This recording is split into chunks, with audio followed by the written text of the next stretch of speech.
Hi, I'm Nitin.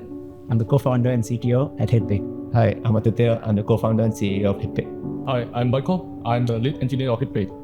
So the original idea was to create a keyboard app that allowed users to send payments through any messaging app. So you can imagine like sending a payment through WhatsApp. So that was the original idea. And the timing was right because I had just finished business school and I was ready to take sort of a plunge into the unknown, as it were. It was 2016, so it was a long time back. So we put out the role where BK applied for the role and he joined the company then. He joined through someone that we had hired initially. We hired her to be the mobile app engineer. And then we realized that she couldn't handle both iOS and Android together. So then we had to hire an Android engineer. So Nitin was her classmate. So she sent a message in the group saying, hey, I'm looking for someone who can help with building an Android app. And then, okay, I have some spare time. I can quickly build something over the weekend and then get involved with this product. So that's when I met Aditya. And then the first thing he said, okay, first thing is you need to sign the NDA. I was like, okay, fine, let's sign this NDA. Let's get it all with. I want to build the product. I really distinctly remember us being in a room, the three of us and another advisor that we had. His name was Mandar. So the four of us were in this room, and then we asked everyone to present the demo of the app, and Priyanka, his friend, presented a non-functioning demo, and that's when I basically had to fire her right away. Even in fact, Priyanka told me, like, can you please downplay a bit and build it a bit slower and back? Like, okay, fine, I'll just build it slowly. When we launched HitPay in 2016, I think the first year was challenging. It's challenging because it's stepping into the unknown, right? So here I was, we definitely thought that we had something unique in the market at that point in time. It was better than what was out there. So something like a DBS Payda didn't exist at that point in time, or it had a substandard experience. We managed to scale the app to about 7,000 users, but we clearly knew there was no product market fit because there wasn't repeated usage where the HitPay app could scan a QR code on the in the merchant booth. It was a pop-up event in Sentosa, and that went really well. And that was the first time we spoke to merchants, the other side. It wasn't speaking to customers, but it was speaking to merchants. And funnily enough, some of the merchants that we onboarded at that point in time are still our customers today. Those learnings were incredibly crucial in terms of how HitPay developed in the subsequent years. In the first year, what happens typically is you then encounter folks, and then those folks give you really bad advice, and then you follow those advice. But unfortunately, I spent way too much time with consultants who knew very little about what sort of running a startup was. And the consultants told me, hey, you should be selling this keyboard to a bank. So, and lo and behold, that's exactly what we tried to do. We tried to build the original idea of the keyboard, but we tried to take that keyboard and then try to sell to a bank. So that was our first pivot in a series of pivots, but that was the first pivot. I think end of 2017, early 2018, I think that we just thought that, I think we went back to our experience of that earlier event that we did in early 2017, where merchants really liked what we did. And we just thought, let's just build something for the merchants. And more importantly, by doing that model, we could earn revenue finally. But the first year, we didn't have a single cent that we had earned ourselves. So by doing that, at least we started earning like something, even if it was like $300 per month. At least there was something that would reach out to merchants, would participate in pop-ups. The pitch was a credit card terminal on your app. That was my pitch. I still have emails like with that particular subject line, telling merchants, you don't need a Next terminal anymore. You can just download the app and you have a Next terminal. That was my pitch. At one point in time, people would see me in every event, and like I'm sure some of them even complain to the organizer, hey, this guy's coming to sell this thing again to me. They're like, hey, you're here again. I'm like, yes, I'm here again. Yeah, I think that worked out really well for us, actually, at least in the first half of 2018. As a result of what we did there, we submitted an application to PayPal, who were running their startup incubator program. We were amongst 20 shortlisted startups, and yeah, lo and behold, again, they selected us out of, we were only 3 startups, one of 3 startups that got selected. We were the only startup in that batch who didn't have any investor funding. And we had customers, we had revenue. This was what was different in 2018. We had customers, we had revenue for the first time. And I could tell investors, hey, we have revenue now. Like the initial bit of capital that was put in was like as a result of everything that I've done in my banking days, basically. It's pretty brutal. Like when you're trying to do this, a lot of people came up to me, hey, what you're doing is great. They would say that, okay, I'm going to invest X amount in you. I was like, yeah, just give me like 10K, 20K, just like, doesn't matter. Like I'll sign anything, just support us.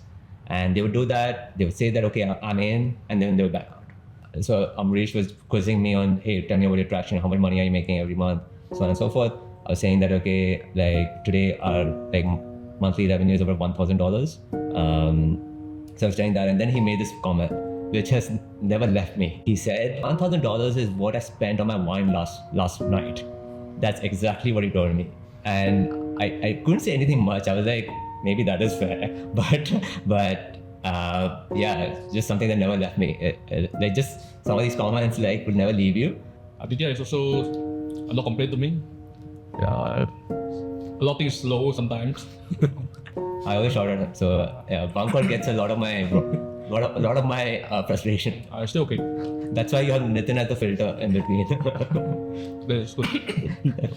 Clearly, Aditya ran out of money, and but HitPay was my best chance. Like it's not like I have 100 million things to do. HitPay was the only thing, something that I've seen it built from scratch. So yeah, I did whatever it takes to help Aditya. Sometimes I don't trust him, I don't believe him, but you have to do it. There's a thin line between like being resilient and being stubborn. So he jumps across. So yeah, he's very resilient. So that's why I thought, okay, whatever it takes, let's just help him out. Sometimes I help him out and I believe. Sometimes I help him out even when I don't believe. He can see the difference. When I don't believe, of course. There's a particular investor who's actually our investor today. So Global Founders Capital, GFC, partner's name is Tito. And Tito has always like followed our progress. Like from the days we were in paper, end of 2018, he actually said that we can do something together. So let's start a due diligence process. I was like, wow, like this is great. Like this is a very well-respected investor who wants to put in something into us. So the due diligence process starts like in around December, and then I thought, okay, January we'll be having funds to scale the company. And yeah, so early January again, like they told us that they're not going through with it. So that was sort of like the year itself didn't start off all too well. But one thing that remained constant even during that point in time was that customers still liked our product. And that's the thing that kept me going. Like at every stage of this journey, there's always something to keep you going. Like it wasn't like completely doom and gloom, at least from my perspective. Maybe I'm over optimistic. At HitPay, like I don't think my folks were all that pleased about it. So I think maybe they came from a place where like my dad is an entrepreneur himself, and he's been through like a certain journey. He probably didn't want his kids to go through the same. It's by far the lowest point of my career, like by far. Yeah, I still chase the payment from you. I remember. Yeah, but still okay. Yeah, I couldn't pay Bangkok. So this guy was like, give me my payment. Yeah. I was like, I'll give, just hold on. Actually, I seldom chase for payment. Only, Yeah, he genuinely thought I was not going to pay him. No. But because Okay. my girlfriend, my wife now, he will ask for why you work for something for free or not getting payment. Maybe you will not get any payment. My source of income is still okay because my wife is cooking. She still pay for my rent or food. But in KL still fine because KL is my parent house. So my sister staying there, I just go there and just remain silent like no one knows it. And my wife pay for me, my food, my flight ticket to Singapore sometimes. The only thing is kidnapping, Funny, why not getting paid and still working? That's when he was chasing me for money. I want the money, but I'm not the person who will say try to chase unless someone forces me to do so. So you know, So now I know it's his wife. everything my wife. Okay. Yeah, I think 2019, something about my girlfriend back then, who is my wife now. I think it was less about like money. It was more about trust. My wife was like, are you sure about Aditya? Like, you're putting on this hours, you're putting is like, because she doesn't know who Aditya is. Like, she had a fear that maybe Aditya's trying to make use of, which obviously I knew was that, okay, I trusted Aditya, right? Okay, eventually if it's succeeded, I'm gonna get out of it. If it fails, no problem, I at least tried, right? So her worry was, are you sure about this? Are you putting in so many hours? Do you trust? Like, I told her, you know what, I trust him. That whatever it is, I have to give it the best. I don't have any issues with trusting Aditya. So, which of course took some time to convince because she doesn't know Aditya. Yeah, so I think if I didn't have my partner, my wife now, and she's been there since 2018, if she was not there with me, I'm not sure how I would be able to like support myself. I always knew at the back of my mind, like I always had someone with me helping me through the whole journey. Obviously, I didn't have a job, right? I was looking for a job, but I wasn't getting a job. I didn't have the money to pay for rent and everything. So like I would put everything on credit card, basically, and the credit card only because of the 30-day interest-free period, right? So all my expenses were actually deferred. Like I was living month on month. It's very clear, living month on month, and I was finding a job. Like it was tough, like reaching out to some of the partners saying, hey, I've shut down HitPay. I want a job, basically. And I started reaching out to, and I remember telling these guys that I'm gonna start looking for a job, basically. So I started applying to like places like Stripe and OCBC and Rapid and Neum with our friend Prajit. Like basically I decided in my mind, like until I don't have a job, I just keep doing this. At least you get the $500 or $1,000, right? So I could do something with the $1,000. And then I just went to Singapore FinTech Festival again, and then I happened to meet DBS there. The insight that I had gained from 2 years of serving merchants like at pop-ups was that they always told me the problem of fees, like payment fees. Payment fees is a problem. And I saw how PayNow was taking off for offline transactions, like maybe a physical store merchant, and those kind of transactions were working out really well. We were like, okay, why not provide PayNow for online transactions, right? Because everyone just pays with cards, right? It's like 70% cheaper. I just pitched it to them and they said, yes, okay, we'll support you with PayNow Online. So that was like one major turning point that happened at the point in time that sort of led to what transpired in 2020. I remember the conversation about TBS. He came and told me, like, hey, we have this capability. I was like, are you sure? Like, he couldn't believe it. I don't believe. Like, we've seen. He was like, sure to me. Like, we have seen so much shit over the years. It's like, are you sure? Is this one of those scams again? Like, you tell them that you have it, and then after a few months, you're like, it's not there. Like, I had zero hope. Okay, fine. I'll believe it when I see it. Yeah. So the start of 2020, I think, firstly, like it was in a status quo. I was still like jobless. I remember, like 1 month later, Shopify actually told us that, hey, you can build an app. And like I know why that was so big was because of the amount of time I've been chasing them for it. It was probably 1.5 years in the making. Things were not going as fast as I would want it to because like this was the time to seize the opportunity basically. Like you had PayNow, you had Shopify, we had to move fast. And this was before the lockdown in Singapore. I can't remember if it one of the many like scoldings I've given him. Sorry, Bangkok. I think it was over call or something like that, or maybe in the PayPal office. Like I lost it. Like basically, I was telling Bangkok, like basically I just told him that unacceptable. Like this is like maybe it didn't dawn upon him. Obviously, he probably was not aware of the whole context behind why this was important. I knew it was important, but again, like I can't fault him because there's this guy who's been telling us to pivot left, right, and center for like 3 years. Like this must be another one of his pivots, right? And then I send an SOS basically to Nitin. The other thing, right? Engineers know how to talk to engineers, right? And I should have learned that lesson 3 years back. Like, hey, Nitin, we need this help. Like, please help. So, and to his credit, he just said, yes, I'll help you. You know, one of the key decisions I think we made was, you know, like Nitin taking control from an engineering standpoint. And yeah, so there we were, like we had these capabilities, and then it was start of lockdown, right? It was like all of us were at home. The other big thing that happened was because Nitin was at home working, he could work more on HitPay basically. So those were a couple of things that happened that, yeah, if it was not for the lockdown, basically, yeah, it would never have happened. I remember the first month that we launched Pay Now, right, on e-commerce, and this was in April. During lockdown in April, our transaction payment volume was a combined total of $20,000. That's it, right?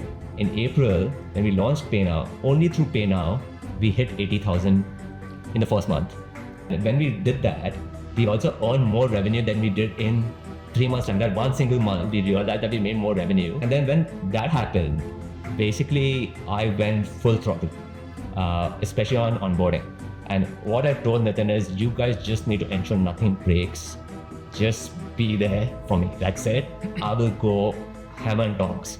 So what I would do is, this was each and every day. Each and every day, I would just keep emailing thousands and thousands of merchants about this capability. So yeah, I would just keep doing that each and every day. And I did that like for the next 6 to 8 months. And like when we were looking at this data, like we knew we were onto something, because like for the first time, I remember like in May it was 80,000. The next month it went to 600,000. We were like, wow, this is like the highest ever in the history of HitPay. There's this one time, and I again remember this very clearly, like our system was going mad because there's so many transactions happening. And it's because this live streamer called Wang Lei, okay, this guy sells seafood, and he was using a product, and literally like these two guys were like let's not break the system, like you know, just like they're literally just monitoring it like minute by minute, second by second, just don't break. That's it. It moved from 600,000 and then it moved to 1 million.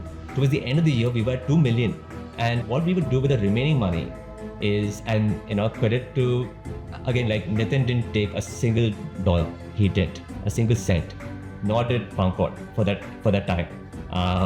Correct me if I'm wrong, did I pay you? No, right? I think After the $9,000. yeah. So maybe he did, I can't remember, but maybe he did, I don't know. And anything that we earned in excess, we would hire freelancers to build the platform. Basically, that's literally how we were going month on month. And you know, fortunately enough, it just kept going up and up. Like customers would sign up, start using it, they loved it. Like, because we are helping them save on fees, and everyone had to transition to online selling, basically. We were on this upward trajectory. So yeah, I also remember like me and Nitin would meet every Sunday at Yakun in Holland Village, like just talking about like what we need to do week on week. Customers started comparing us to Stripe or a PayPal account. Right? We are like 1.5% team, like we can't do that. So we had to like, you know, build stuff really quickly for these guys just to keep them on our platform. Like we couldn't afford for the platform to break. Obviously the growth was exponential, which put a lot of stress on our system, and I couldn't handle it. It's very stressful to know that if I sleep today, I'm not sure if the server is going to be alive in the morning when I wake up. So we had these Slack notifications every time there's a server goes down, and that used to give me panic. Like every time the Slack, it's like a panic. It was extremely stressful because you're dealing with people's money, right? It's not like a social app. So what we were working with was critical infrastructure, and it's just me doing it from my laptop in the house, and there's no bunker is there in Malaysia part-time. That was the most stressful in terms of our technical capabilities. which added a lot of stress to me. So I had to wake up every day morning, just first thing is look at the service light, then okay, go brush. So that's how it was. I believe in the product. So I knew this was going to work. But I didn't expect it to work this well, right? Like I know, okay, there's some traction, people want this, but I just so desperate, we're getting so many users. So that was like a biggest motivation for me. I've always been an engineer, so trying to get all these contractors in different parts of the world. End of the day, we had to be cost efficient, right? So we can't just hire like the best engineer, pay them like thousands of dollars a day. So we had to make sure that we get the best bang for our buck. So I had to do a lot of engineering management, which I'm not good at, but we had to do it because we had to move at a rate which is only possible when you have so many people.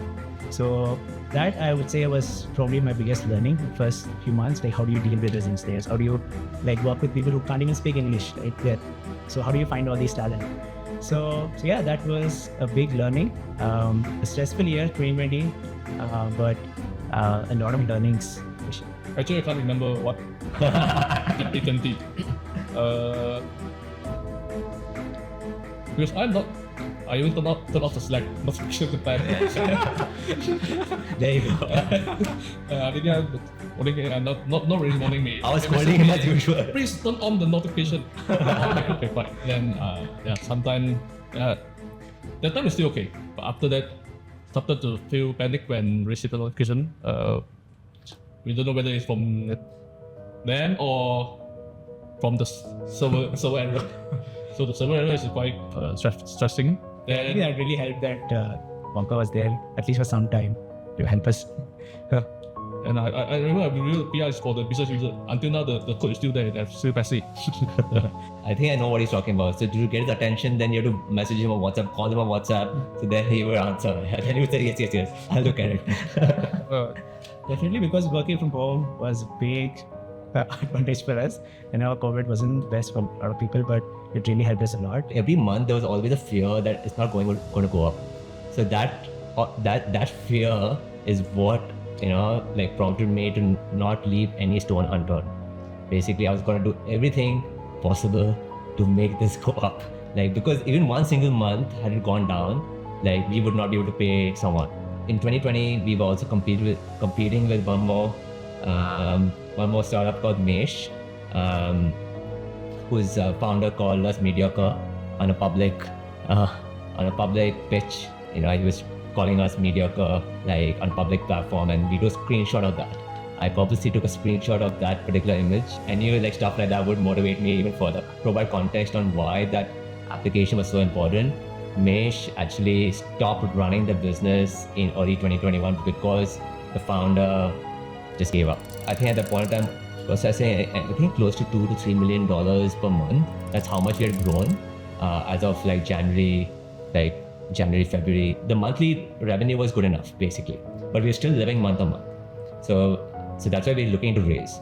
And Y Combinator was just something that obviously I'd heard of it earlier, about YC, and it was the last throw of the dice from an investor point of view. It's just last throw of the dice. I remember spending a lot of time on the application form, just trying to answer it exactly as how Y Combinator wanted it. Just put your best foot forward, right? And whatever works well. And part of the application also involved us recording a video of saying what you have built. So that's how YC does things. You submit an application, but you also have to accompany it with a video, providing a demo of what you've done and what it is that you've built. And I remember I had gone on one of those during COVID, everyone would go on a staycation, right? So I'd gone on one of these staycations. My partner, partner at that point, a wife now, she was obviously looking forward to this. And what did I do? I was spending 4 hours recording this video with him. So we spent 4 hours recording a 1-minute video. I can't remember how many takes we took, but it must have been at least 50 takes to record this video. We submitted that application just in time. We were just okay, let's just go for it. Whatever happens. And then we were invited to an interview. And I remember telling Nitin about this. And I think he was more excited than I was. So when he said that, hey, we can apply for YC, I was like, sure, are we even qualified? Do they even take people from Singapore? Like, are we even qualified? I wasn't even sure that they take applications from outside of the US. So I was very excited for this, but I didn't have much hope. My hopes were low. But then Aditya was like, oh, we cleared the application round. Now it's the interview. I was like, oh my God, this is happening. Like, I was so nervous. We had to prepare for the interview and the video. That was the most stressful interview I've ever had. So Gustav, the partner that I mentioned, he sent me a WhatsApp saying, hey Aditya, do you have a minute? I was preparing for the worst, like, because I've been through this so many times. Like, I was like, God, like, not one more time, like, please. Got on a call and he said, hey, I have good news for you, you're in. So I was at home and then I was like, we are in. Like, what do you mean we are in? I was like, we're in YC. Like, the hell, did we really get in? I was like, for 5 minutes, I was in like shock. Yeah, I remember when the partner did call me, he told me very bluntly, Nitin has to be full-time. Because he knew that I was full-time, he told me very bluntly, you're only getting in if Nitin is full-time. So he wasn't very convinced that he's going to be full-time. So I had to convince him that, hey, no, he's going to come out full-time. So like, I was like, please, like, don't reject us because of this. So yeah, so I think, yeah, it all sort of panned out well. So all those guys who had rejected us all came back the moment they heard we were in YC. So how the investors look at anyone who's in YC is that's their pre-qualification sort of filter. That's their filter basically. Anyone gets into YC, just go and try and get that. Yeah, and I think when we announced that we were in YC, I'm sure we surprised a lot of people. I don't think people could believe it. Yeah, so as I said, that was a great fundraising hack. We got so much inbound interest suddenly in our company. Imagine getting rejected all these years and suddenly you have like this plethora of interest coming in. And I mentioned about Tito earlier, the partner from 2019. So he sent me a message in early August. He told me, hey, I think it's time to partner together. Let's get a call. And yeah, we got on a call with them and they led our seed round. So we ended up getting, we raised about 2.7 million. After we got in YC, of course, we had the money now to get an employment pass for myself, and we could obviously start hiring, right? Because no longer it's the game of like just making the ends meet. Once you take venture capital, it's all about execution and doubling down on everything. Right? So, and the first person that comes to mind is of course Pankor. Pankor is one of the best engineers I worked with, and it's not just him being best, it's just the way I'm able to communicate with him is the best part. So like, okay, say something, Pankor understand, Pankor say something. This is how communication still happens today. Until date, if I have to say something, it goes like that.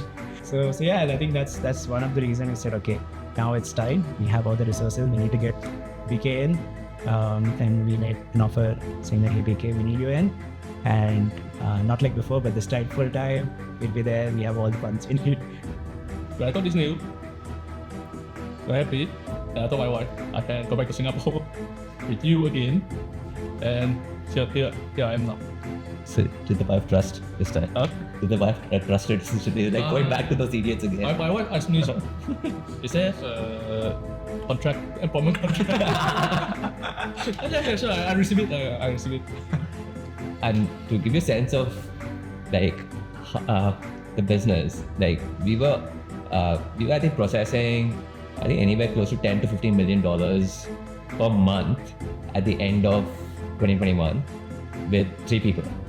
Basically, it was still 3 people. Like 6 months back, we didn't have anything, and now we've gone from pre-seed to seed to Series A in 6 months' time. Like that's unprecedented. And we raised a massive round. Like we raised a $15 million round at our first set of employees in 2022. Yeah, I would say all of them are still here today with us at this point in time. The team grew from 3 at the start of 2022, and by the end we were close to 20-25. Even though we had a lot of trouble hiring, I think we made sure that we had the best people and we made sure that we would only get them in when we are confident that, hey, this is in for the long run. It's not something we're just hiring for like few months and then letting go of you, but we're in for the long game, and we are only coming in once we know for a fact that we're going to here for a long. To maybe ask him what he felt about the whole, like suddenly being surrounded by people. Actually, I don't really have any special feeling. I feel like, okay. You knew, right? The one after that, before that is seeding. The one when I come back, then I know, okay, finally we got something. Then when Series A, actually I don't know what's that. There you go. And after I said, 15 million, okay, more money, okay, now I know what it's at now. Yeah. Then more money is here. Then we can grow bigger. Then maybe something better can be done. Then, but I still like not really sure what can be done. I mean, what can we grow other than getting more customer and profit or revenue? Then anything else we can do? What else do you want to do? I don't know. Based on my experience, like doing this, it's like you don't look too far ahead. Like you literally take it month by month, quarter to quarter. I don't think that's changed in the way I approach things. I think the only thing I will always be conscious of is like until HitPay does not have a favorable outcome, I'm not gonna let the company die. And that's very, very clear. Like over my dead body. That's not gonna happen, especially with the journey that we've had. You can't afford to let your ambition be limited. You have to think really big. And that's a good thing. Thinking big is good. Both of us are very conscious of we need to push the company forward. Like how do you take the next step, right? It can be like building something outrageous, maybe something that people have not thought of, or trying to explore new markets where you don't have a presence. Like you got to give yourself a shot. Keep growing, don't die, then you're gonna get a good outcome. One is like I'm not gonna give up. That's not in my DNA, basically. So I'm gonna do everything it takes for the company to succeed. So, and that also filters out through positive outcomes for the stakeholders in the business, which is the employees, right? Employees, investors, everyone. So, I don't think people realize this enough, at least based on this, is that HitPay is personal to me. So it's been the last 8 to 10 years of my life. I've devoted this, like every single day trying to make this work, like along with like Nitin and Bankor as well. So yeah, it's not, as long as I'm sort of trying to lead the company, it's not something that I'm gonna push. I push myself each and every day. I don't take anything for granted because I know how fickle things can be, and I know that like we're gonna like running this company has been like a complete roller coaster. So that's why, like on the back of my learnings, I don't take anything for granted. I push myself really hard, and just I hope everyone in the company can take it to the next level as well. So I think there's anything that I've learned a lot in HitPay, but there are a few really key lessons that I've learned. There's one, hard work is always better than smart work. So it doesn't matter like how talented you are, how skilled you are. What matters is, end of the day, how hard you work, how perseverant you are in solving a problem is what really worked for us. And never get distracted and stay focused and always eyes on the ball. Like how we had so much distractions in very early part of our journey where we were distracted by banks, investors. But once we realized, when we started focusing on the users, talking to businesses, that's when we actually seen a lot of growth. So never change that. That's what will keep us alive. That's what will grow the business. And we should do whatever it takes, and I'll do whatever it takes in my ability to never faint. Like at this point, we've gone so deep that there's no giving up anymore. We can't go back anymore. So yeah, I think looking forward, I'm quite confident that we'll be successful. It's just a matter of time and how well and how fast we can execute on it. Those are my key takeaways and what I'm looking forward in the next few years. Yeah, if it's just anything for the employees, I would say building any company stuff, like let alone a startup, it is tough. And You do not become successful by taking the easy options. You become successful by taking the hard options and going back to good old hard work. Like, it's only hard work that takes you anywhere. I want to reiterate what Nitin mentioned. Like, you can try and spin it around that I'm working in X manner, but at the end of the day, graft, hard work, determination, grit, just the good old qualities will always put you in a good space. And that's how you turn out to, as an employee, you should always think about how can I contribute. So that should be your only way of your mindset. How can I contribute? How can I, take this to the next level? And when you have that framework in mind, then everything else follows. But it has to be complemented by just hard work.